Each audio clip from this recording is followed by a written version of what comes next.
What up, what up, what up, world? It's your boy Jaystar back again, man, with another video. We got the top 5 tight end video, man, for this week. So I'm going to get right into this as I always do. At number 5, I got my guy Kyle Pitts, man, going against Cincinnati. Hopefully, first game back, man, we saw what he did. Got a touchdown, at least got in the end zone. I believe, I didn't even realize that. That was his first, American in America touchdown. You know what I mean? Like first time scoring in the United States. I didn't even realize that finally happened for him. So hopefully now that he's done that, he got over that hump. Now he can probably get to actually putting up an 87-yard game and a touchdown.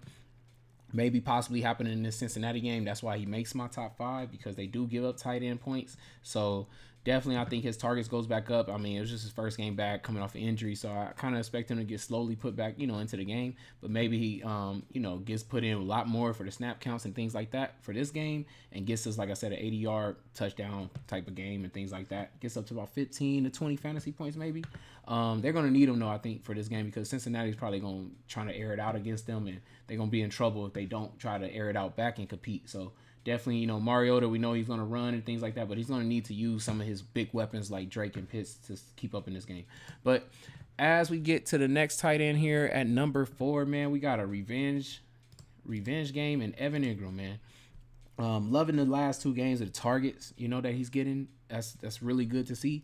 10 to 6 targets, man. If he could just stay at that point right there, feel like he can definitely complete his revenge list against the Giants.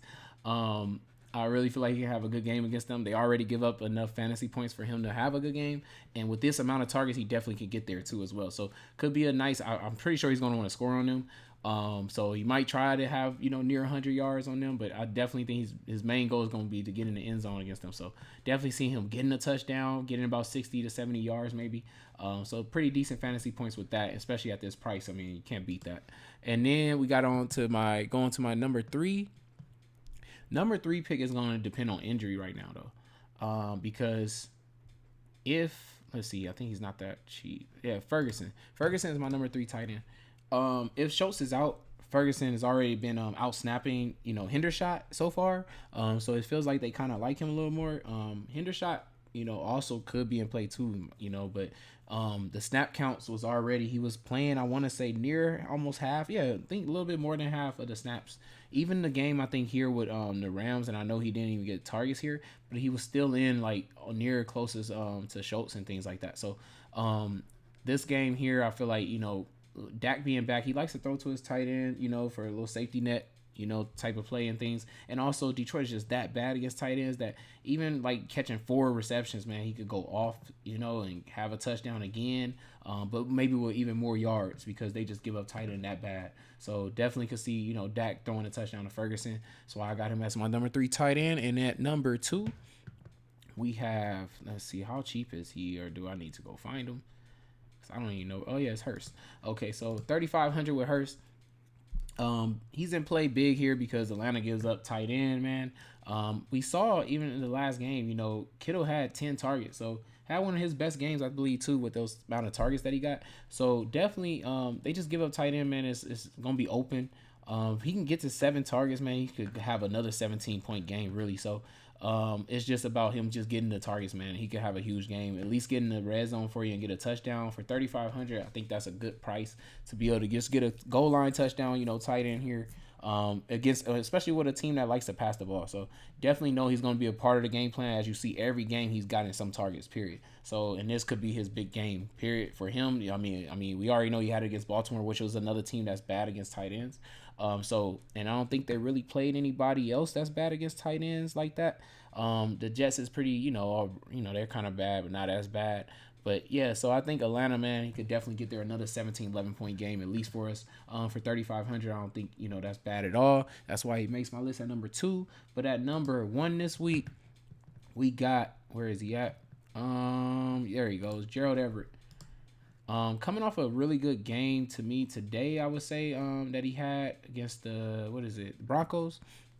Had a lot of targets, I feel like had a lot of targets, even though Parham caught like some bigger plays than him. I don't know if they're going to use Parham again the way they did, that last game. I know it was a rivalry, so I kind of expected them to go to different people like a Parham, like something that, the Broncos hadn't seen on film. And I believe that's why Parham had those type of plays and catches and things. But Gerald Everett was doing really good at the beginning of that game, and it was going to him a lot.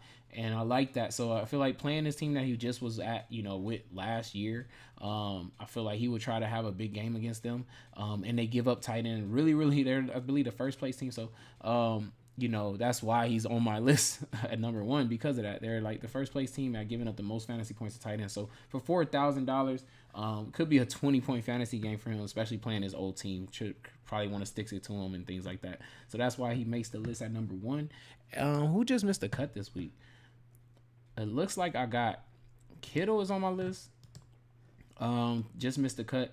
We just know, like, coming off a game where they was down big caused them to pass a little more.